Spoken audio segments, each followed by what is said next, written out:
This next interview is with my mom and dad, and it was recorded actually about 9 years ago, because that is when I started the goal of wanting to have a video of them, and I wanted them to share their story. And my dad went to his heavenly home about 4 years ago. And so this is very special to me. And when I listen to it, you can see the emotion, because my dad cries easy. And you can see my mom, her determination. So diabetes has come leaps and bounds over the past years. So I know you'll see that. And I always get emotional when I listen to this, because it was not easy for them with a baby who was a diabetic. They couldn't tell what my blood sugar was. But you'll get to know that more when you hear the video, or like when you listen to them. And it's still not easy today for parents, but the enhancements that have taken place make it so much better to have even a child, a young person with diabetes. And I think what happens is these enhancements are meant to help children live as normal lives as possible. Mom and Dad both wanted me to thrive with diabetes, and they instilled in me that I could do anything that I set my mind to, and that's important. Now, as you listen to them, I think you will see where I kind of got my determination. I am a goal-oriented person. I do set small goals, and you can tell when you listen to this, it's pretty special. And you'll see in the video that Francesca, the cat, was in there too. She wanted to be a part of the story. As with life in general, hard times come to us all, no matter who we are. Difficult situations can arise in our life. And this is what happened in my life. Circumstances outside of my home led to childhood sexual abuse when I was only in grade 4. And the repercussions from this lasted years and years. And the recovery took a long time emotionally for me. And it affected my diabetes because I was just not myself, and my blood sugars would fluctuate, and it was very difficult. And Mom and Dad will share some about that. But I want you to be very vigilant about one thing. I am thankful for the prayers of many. And I know that the same power that raised Jesus from the dead is the same power that lives in you and me. And I claim that. And I was able to work through that emotional trauma. Now, I want you to listen. I want you to listen to this video of Mom and Dad talking. I think you'll love it. And it is a little bit lengthy, but be prepared. You might need a few Kleenexes. So let's see. I'd like to introduce my parents to you. Dad is now 74, and Mom is 71. So Edward and Sharon White.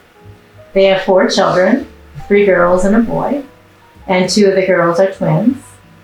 Now, I'm going to caution you that there may be tears well up in our eyes during this interview, because we've been through a lot of years. 50 years is a lot.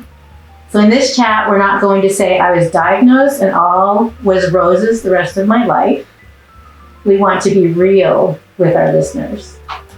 So I'm going to just introduce a little bit. Mom was 21 and Dad was 24 when the diagnosis came that I was a type 1 diabetic.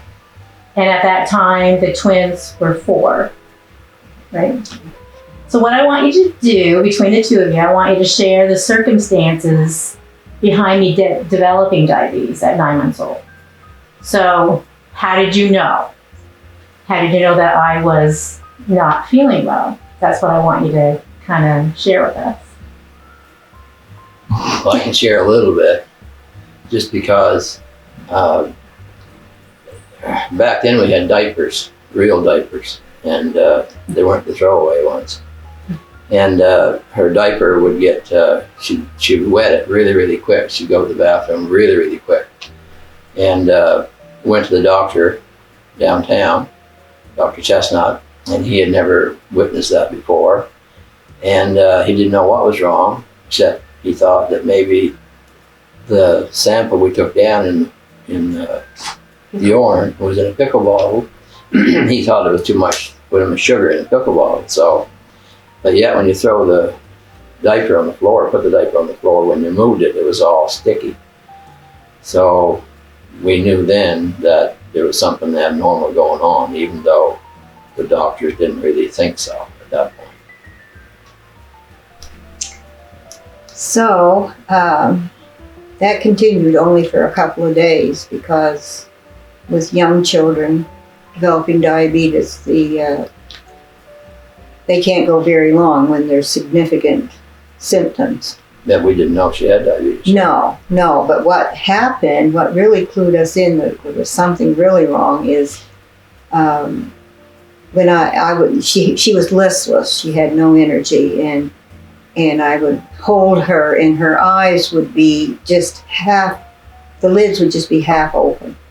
And that was when I called Edward. He was working with his father at that time, and he came in and we got ready and took her down to the hospital. They didn't really know what was wrong at that point, because that was very, very unusual. They didn't even think of diabetes. And we got a call. They suggested that we didn't stay with her at that time. They thought that was a better idea, to not upset the child by the parents being there. So we got a call the next morning, and they told us that she did have diabetes, and that for us to get to the hospital because they didn't think she would make it through the day. I knew this was going to happen. When we got to the hospital, the children's floor was second floor, and we went up there, and as we opened the door up to go into the pediatric floor, you could hear her breathing, and they had her in oxygen, and they had tubes in her nose. There were just tubes everywhere, and She's unconscious.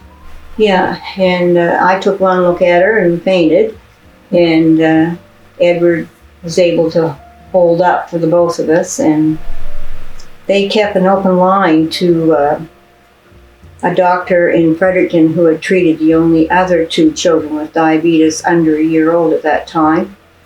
And he instructed them what to do and how to do it, but it was a very slim chance that she would make it, because her blood sugars, back then they measured them in, what did they measure them in? Not millimoles, but anyway, normal blood sugar at that time was 80 to 120. Hers was 600 plus.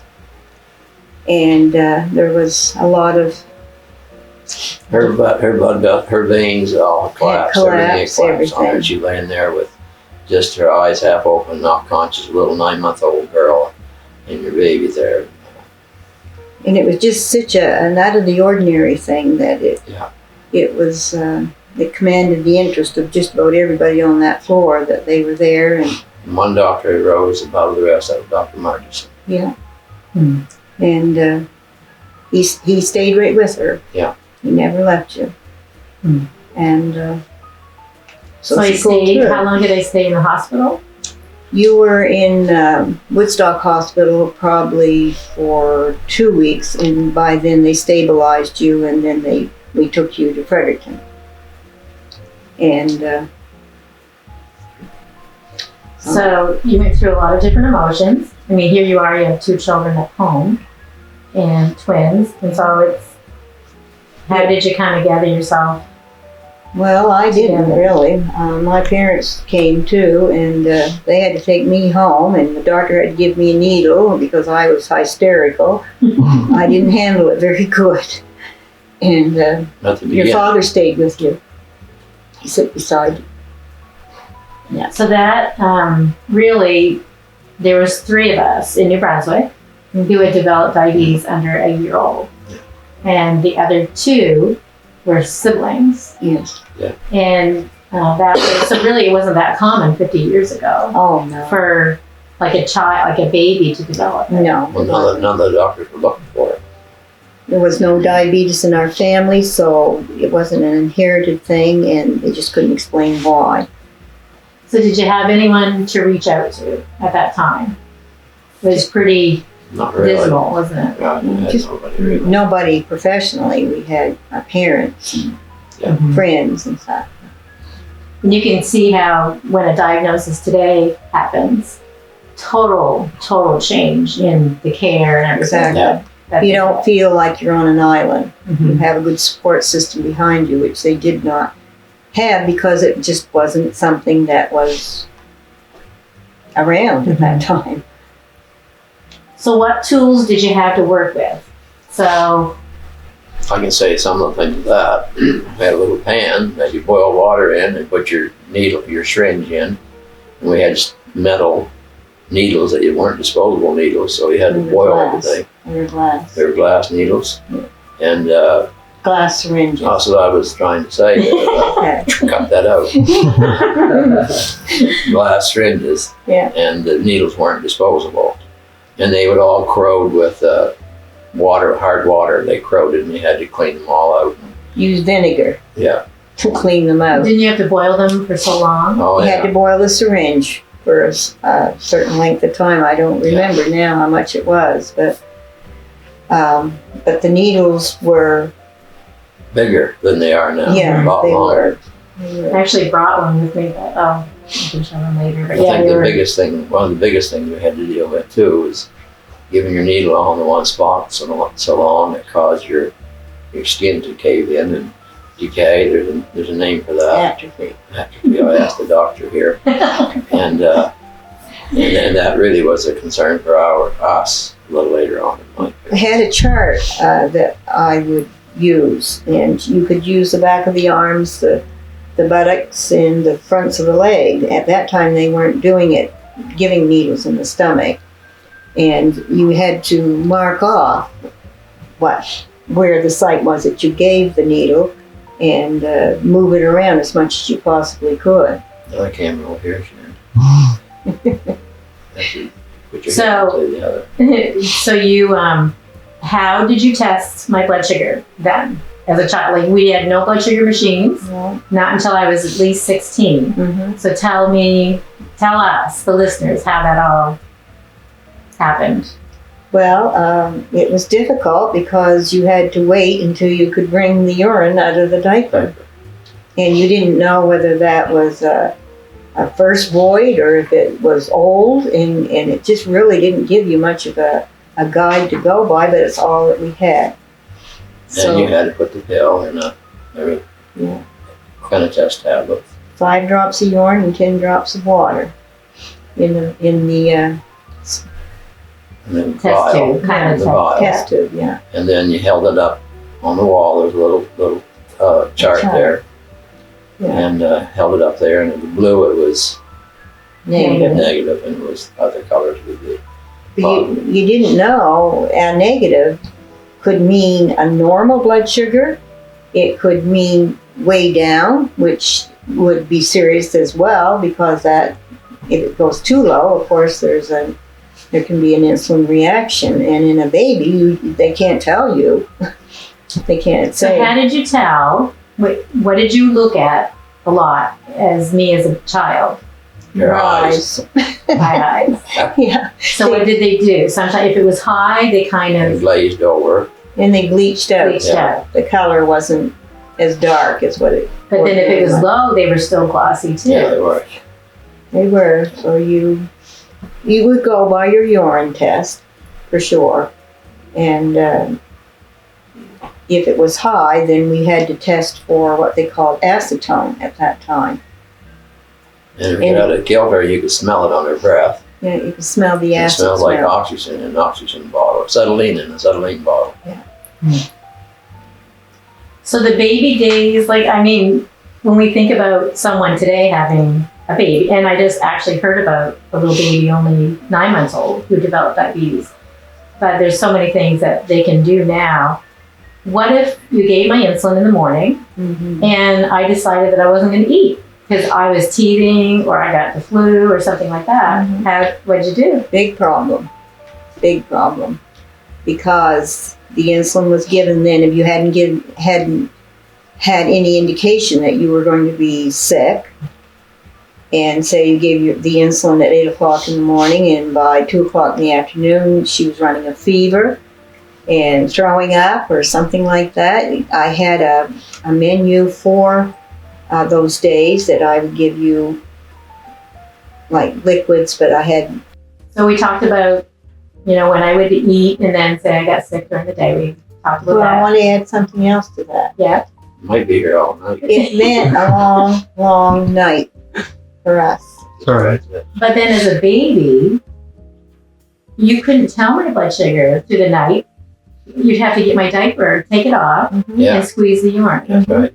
And I would rouse you up and see if you, would Responsible.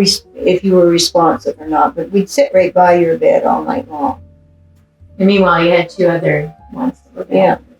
So we're going to get to a little bit later, because as I was able to go to the bathroom on my own compared to as a baby, like I know that what we did there, but we'll get to that in a second. So did you feel like overwhelmed because you have this child and you're feeling like all the, I'm kind of jumping ahead a little bit, but the complications, you have this baby, you don't know how long this child is going to live. Did you have those feelings then? Well, not right then. No. Okay. Later on, as you realize the magnitude of what diabetes, uncontrolled diabetes, will do, then it brought in all kinds of fears, because even the Diabetic Association little magazine they had was black, painting, it was black in color, which created gloom and doom, and they really didn't give you much encouragement of life expectancy or being able to do things like another child would do. And it kind of gave you a very, very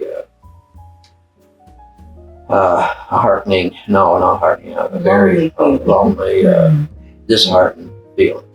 As a baby, you didn't really think about that then. You were just so just learning how to learning how to take care of you. And another thing that you did too was you would hide on me when I was going to give you your insulin, and it was awful to have to dig a little child out from underneath the bed or in the closet screaming because she knew, of course, what was going to happen, and that was hard. But it was just basically surviving in the beginning and learning and reading and whatever we could get our hands on. And we took an orange and we practiced putting the needle in the orange, not because the skin on the orange was something like person skin.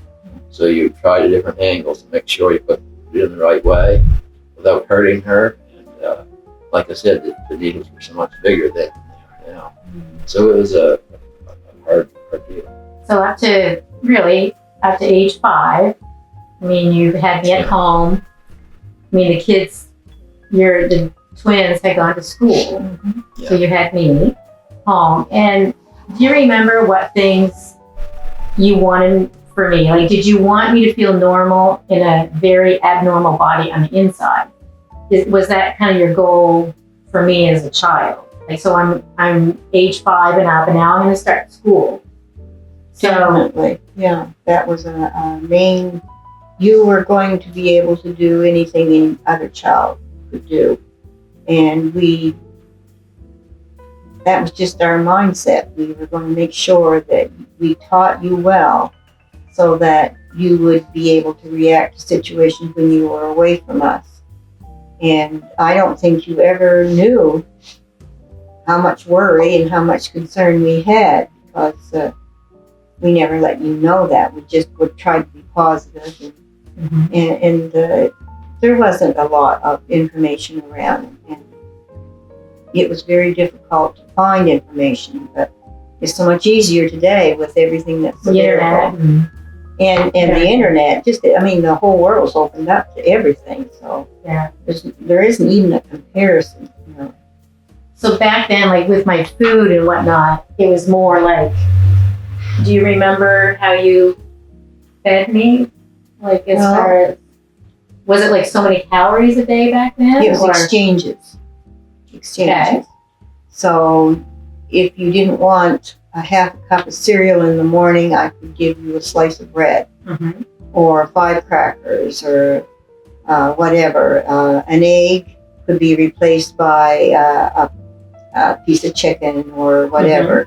But you were to have so much carbohydrate and protein in your meal, and we had a book to go by to Mhm. help us, and had all the exchanges listed. And Do you remember Donnie and diabetes? yes, The little book. Like you read that inside and out all the time. yeah. I also we had a little book down by the bed, and it was one of the more positive pamphlets that the Diabetic Association had put out. Gave you a little bit of hope. And for myself personally, I would read that every night when I go to bed, because I had to have that hope and encouragement that to do the very best we could do would yield the right results. So, okay, I'm going to move on here, but like, what do you think were the challenges and the good times, like up to age 5? Like, you still did things as a family, you still. Everything went Did along we- as normal. Well, we'd all have treats and everything, and especially we're going to watch Archie Bunker and All in the Family, and years ago, and everybody had treats, and Andrea had to have her special treats because she couldn't have the same thing we had. And back then, Diet Pop really wasn't even around at that point in time, so I had to mix up other things for her. But we tried to, Sharon tried to make sure that she had the right kind of food that would be like a treat for Andrea, and that she wouldn't feel out of place with what we were eating compared to what she could eat. But every once in a while, she would sneak some of that stuff I around. did. Yeah. And the old blood sugar went up. She'd go under the bed. I mean, I didn't know that until later years, but she'd go under the bed and eat things. That's just normal. Just because you have diabetes doesn't mean you don't have the same cravings as somebody else. No. But talking about treats, she could have a cup of popcorn would equal the calories of a slice of bread, or a half a cup of cereal, so on and so forth. So there were ways to exchange your food so it wasn't a dull menu. But I do remember that we did kind of eat basically the same. We did. All of us did. We'd have So do you bacon. think that was a good thing? That Yeah. was one of the best things, I think, that out of the whole situation is we learned how to eat healthy. And the kids, my siblings, they were okay with that too. Yeah, they were. Yeah. They didn't know any different, really, because they were just young when you felt diabetes. And, Yeah. so we'd have our bacon and eggs. So 5 years. No, I was 4. Okay, when I was 5, someone else came into the world. His name was Kurt. Mm-hmm. So were you afraid during your pregnancy, when you had Kurt, that he would actually have type 1? Did that ever enter your mind? I don't know, we entered into it. No, I don't think so, because by that time they determined that your diabetes was not inherited. Mm-hmm. What was it? It was an autoimmune syndrome that can attack any organ in the body. It can be the kidneys, it can be wherever, and it happened to attack your And it was pancreas. not in our family. No. No, I guess I'm pretty special then, right? that's right. Yeah. That's right. It could have been your kidneys, or it could have been your liver. Something that couldn't be managed. God used the pancreas. Okay, so I'm 5. Back years ago, we were 6 when we started school. Mhm. So the next years are like when I started school. What did you think? Here you are sending off your type 1 diabetic to school. They didn't have any teacher aides back then. Now in our system today, they have all that to help the kids with their blood sugar, to take them out of the classroom. Mm-hmm. So tell me about, were you afraid to let me go to school, or?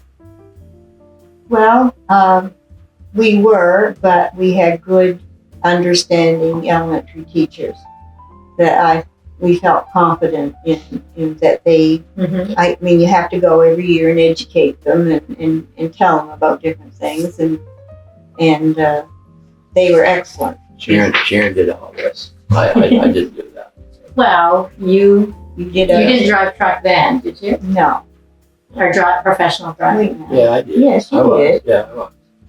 Until 1976. Yeah. No, we had great cooperation from the teachers, and so, and it was great living in town. You could come home for dinner, and See, so I didn't do my blood sugar at school. I'd come home at lunch, Yeah. pee in my little bottle, and you do it then. Whereas now, you can do your blood sugar right at school. exactly. So that's a kind of a big leeway there, Mhm. right? Mm-hmm.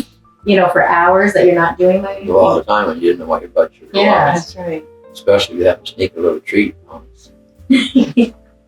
So, what do you think my personality was like starting school? Like, do you think I minded being diabetic? Do you think, like, was I I don't think in the early years you did. I don't think at all. No, was I don't. pretty happy-go-lucky and Well, it was, you had never known anything different.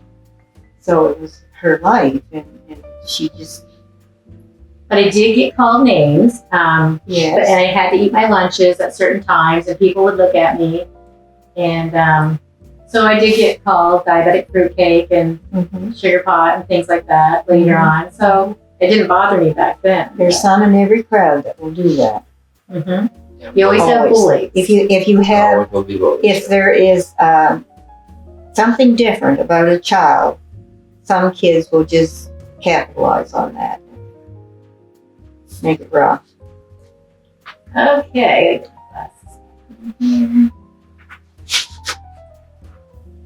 So what do you think, what things kind of stand out in your mind? What kind of stories can you tell me? I'm just trying to think of elementary school.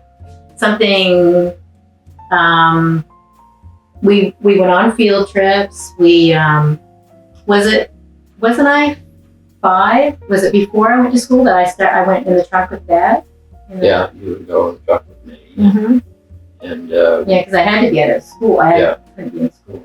well, I don't know. Hard to say. It's 1976, 1974 or 5. You were born in 66. 66. So anyway, in that area, I think we knew at that time that having good control and having good support people would help you have the good control, and they would give you what you needed to work with to make sure that your body was going to be healthy and for years and years to come. So we had to have a good foundation, and we had to have people that would help us through all this, and we felt that that's one of the keys to where you are today. Didn't agree with the literature that was out at that time saying that regardless of your control, that you were going to have the complications of diabetes. Just didn't make sense to me. I don't care whether the doctors, they just knew what they read in a book. Mm-hmm.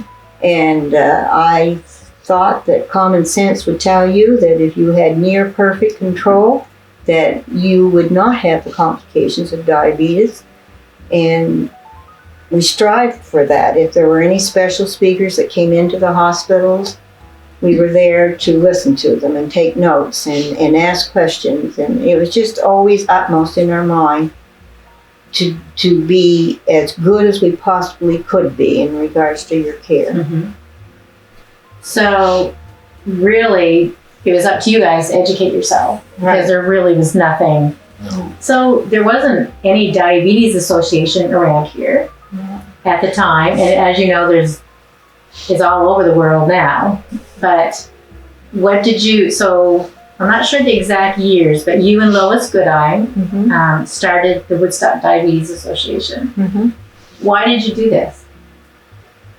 I guess we knew that. And it was Mom. Sorry, Dad. It was That's her. fine, yeah. I put an advertisement in the local paper of anyone who would be interested in attending and having a diabetes association in the area, and the benefits that it could give them, because we would be able to bring in special speakers and so on, people that were more educated in that area. And we got a big turnout, And the reason I think that Lois and I decided to do it, she, of course, had a son with diabetes. And we had you, and we knew that She education. had 2 sons, right? 2 sons, but Yeah. at that time she just Okay. had the one. And so we formed the first Diabetes Association, Woodstock and the area branch. And it did offer people a chance to get together, to share ideas, and Yeah, you did take me to all those meetings. I didn't always enjoy them. I know you didn't. Actually, you pulled me along to take me to them, but I do remember them, so that was good. So tell me about my middle school years. Did I play sports? Sure did. Only girl on the baseball team that played, the boys' team. And you could give them a run for their money. And I like basketball. You So like basketball, you like all kinds of Yeah. sports, really. You like to skate. I was not saying this to brag, but I was pretty good at sports, right? Yes, you were. Very athletic. And Yeah, very. athletic. So I had to eat at half times my sandwiches, and people would make fun of me and call me. And I remember that really well. You had a good coach. Johnny Clinton. Yeah, He was excellent. yeah. I could trust him.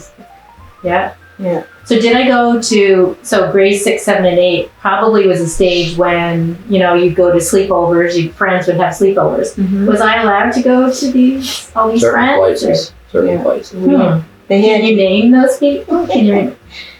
Clara. Claire Brewster, Gertie Sherwood, Rachel. Rachel McDonald, the Sparks family. So you pretty much called them ahead of time Oh, to make sure definitely. that, Yeah, and they had to get up with me in the night. Yeah. and- Yeah. Exactly. And they were all willing to do it, and I knew you were well taken care of. Yeah. But it wasn't easy to let you go. It was still hard because you still worry. Yeah. You know, Yeah, you wouldn't sleep at night. No. So just tell us, Bree, in a few words about, there were nights when I had a blue on the scale. So that was negative. We didn't know where it was on the spectrum. And you would wake me up many times every night. So Yeah. what did you say to me when you woke me up? Well, I asked, What's your name? "What's your name?" And she would say, "Santa Claus." I knew she knew what she was doing it because she wouldn't do that otherwise. And where do you live? And I'd ask her all these questions. She would have had to be, her brain would have had to have been working well, which it doesn't if you're going into a low blood sugar. And So were there some times that I did go Yeah, right. very low and I was unresponsive? yeah, exactly. One time you went in the bathroom and you locked the door, and we couldn't get in. And we had to practically break the door down to get in to get you, and by that time you were just slumped over the sink.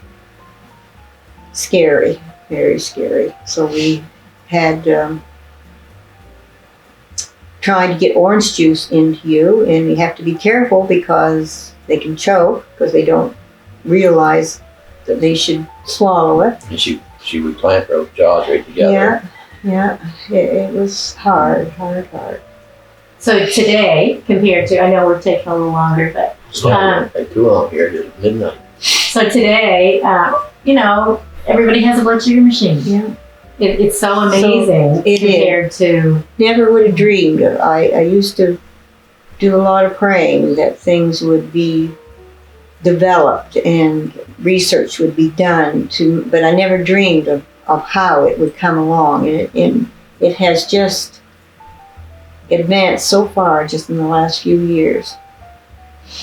so I think when I look at my middle school years myself, I really enjoyed life. I really didn't care too much about what You other had people fun. thought, or I did. And I did well in school. Always had a few challenges. Sometimes you would send me snacks or my meals or my lunches, and they kind of got pushed to the back of the desk. Mm-hmm. And then the teacher would start smelling something and ask all the kids to empty Be all their, mildew. and it would be my grapes or an old hard sandwich. So yeah, sometimes I kind of do that. Yeah. And did I have lots of friends back then? Yes, you did. Kind of All kinds of good friends. in the country, I guess, pretty well.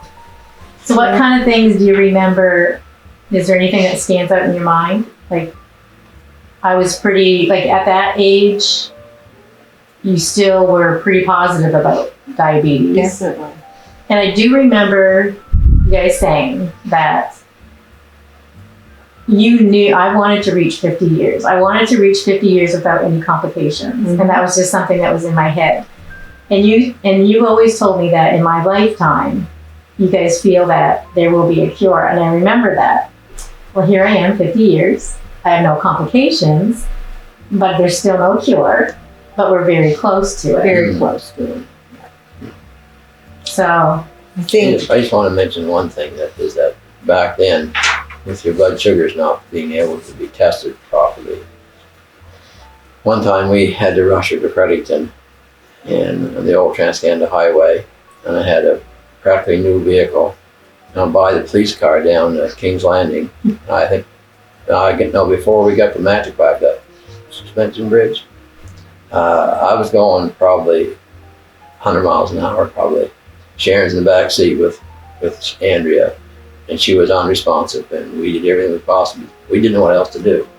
Well, he tracked me down, and I stopped, and I said, I looked in the back seat and said, will you take us into Fredericton? So he put the sirens on, took us down to the old hospital. went right up to the room with us. Yeah. In the elevator, went right upstairs.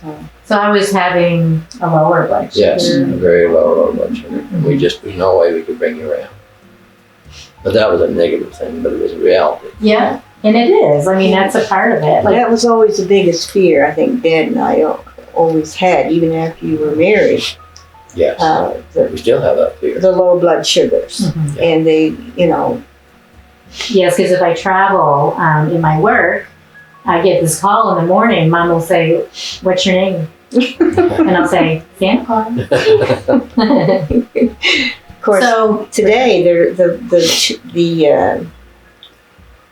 probability of insulin reactions they're not as great as what they used to be because of the insulin being given and the monitoring and so on. But it was a real big concern.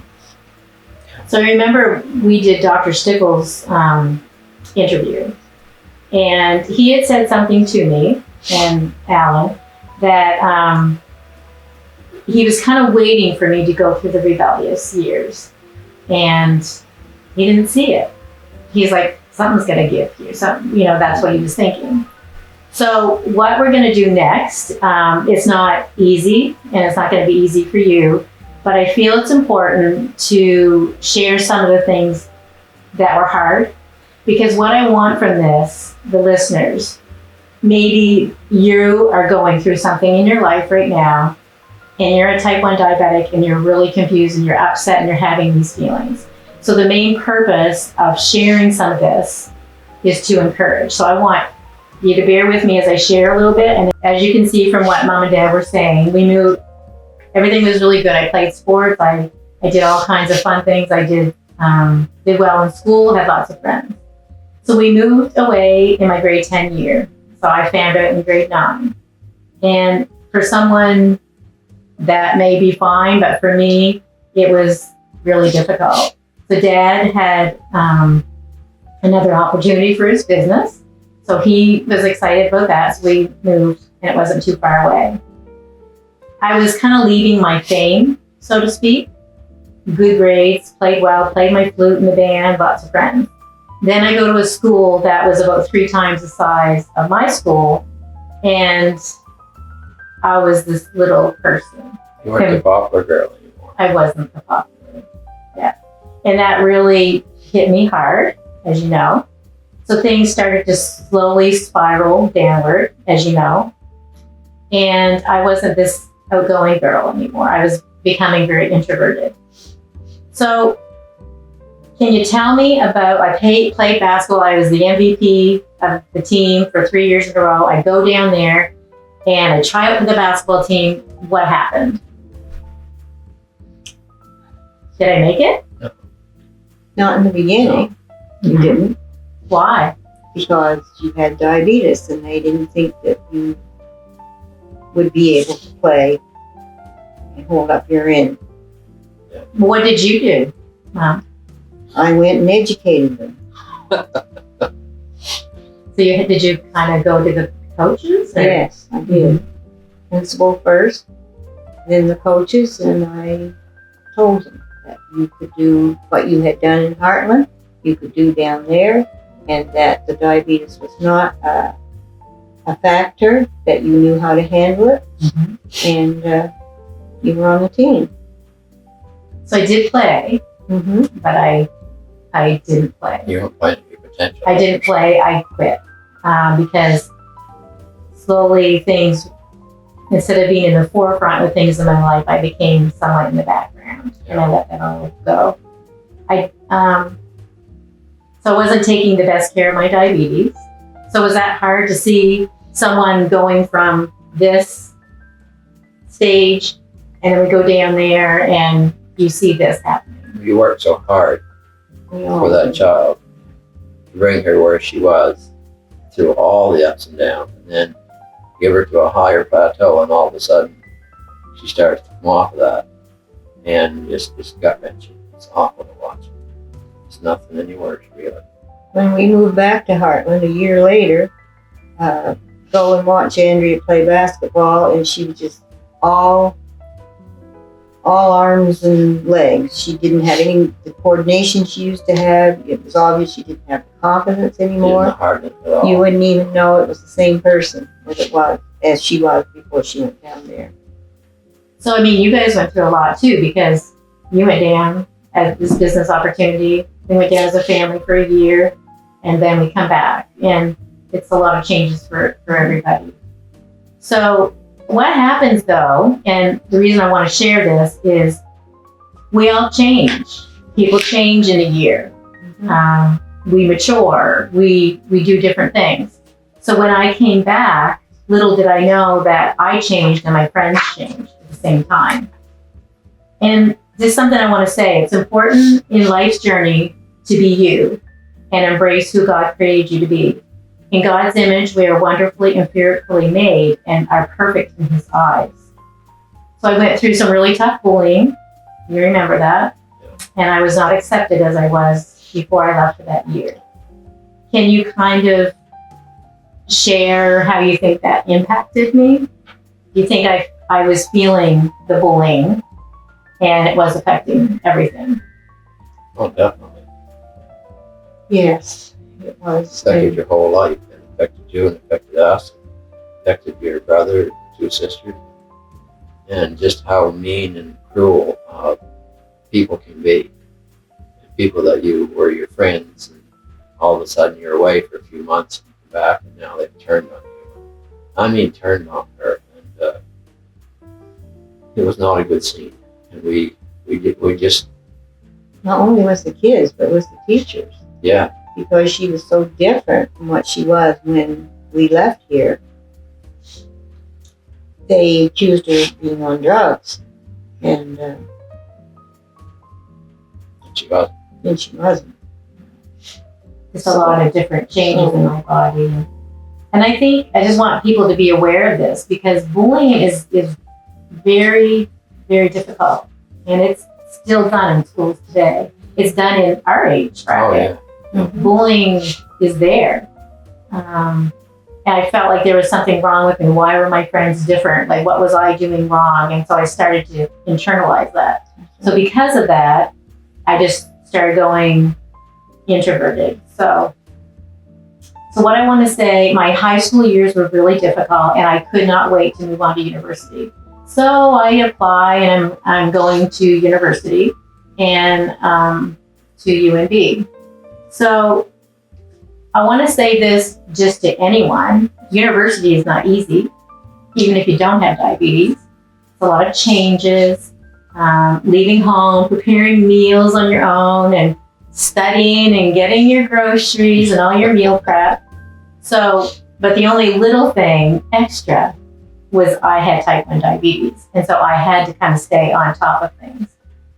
Today, when you listen to this, like today, people going to university are still going to have these struggles, but you do have a lot better equipment to use. So I didn't do well at UNB. I couldn't handle a lot of things. And I felt like I was a very big person, and the dislike I had for myself was not pleasing, and it was a true hate. And maybe you're at that, like not you guys, but maybe people listening are at that stage in their life right now. So I encourage you to be brave and listen to how we got through this. So how are you feeling at this point in time? I hadn't gone to the hospital at this point, but you knew things were going on and talked to Dr. Stickles. And Yeah, one of the first clues, but one of the clues that I knew something was desperately wrong with her thinking is that she wouldn't wear jeans anymore. Always had to wear jogging pants. And because they didn't make her feel as big, or what she wasn't big anyway. And she would have pictures plastered all over her mirror so she couldn't see herself in the mirror. And we knew that something was really desperately going wrong with her thinking. And it was very difficult for her father and I to see this happening to her. And it was almost like all the hard work, all the expectations that we had for her were just disappearing. so you remember in December 1985, was taken to the deck in Fredericton where I almost lost my life. So we're not going to share everything about that because that's not the important thing. But please know I developed anorexia, which then went to bulimia. So diabetes and eating disorders just don't go together. And the prognosis back then, what did they tell you?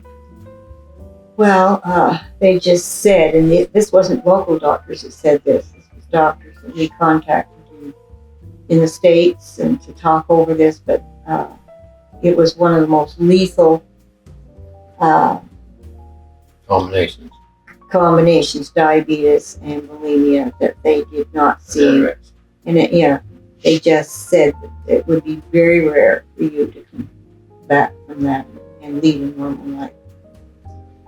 So that's a little overwhelming. And you had all of us kids. So the journey began, and as I realized I was fearfully and wonderfully made, there were no mistakes. I was beautiful because he made me that way, and the same applies to you, whoever is listening to this, whoever you are made beautiful. So as you can see from that video, it was emotional. And I'm sure with some of you parents of T1Ds, you could relate. Now you just need to remember that there was no blood sugar machines back then. It was all, like Mom and Dad said, as a baby, you had to squeeze the diaper, get the urine out, and then you had to use a chart to see what color it was. Dad said that very clearly. And it just was difficult.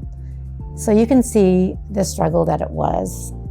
But there was a lot of joys and blessings. Don't get me wrong, Mom and Dad always made it work. And Mom was a very determined lady, and she didn't let me not do something. She was pretty adamant that I played basketball, I did all kinds of things. So the next video, I'm hoping you're gonna watch too, because as a mom, kind of sometimes didn't let my kids know that they knew, obviously, Mom was a diabetic, but I kind of hid some of that stuff from them. And because I didn't want them to feel like their mom was different. But you stay tuned and they'll share what was on their heart and mind.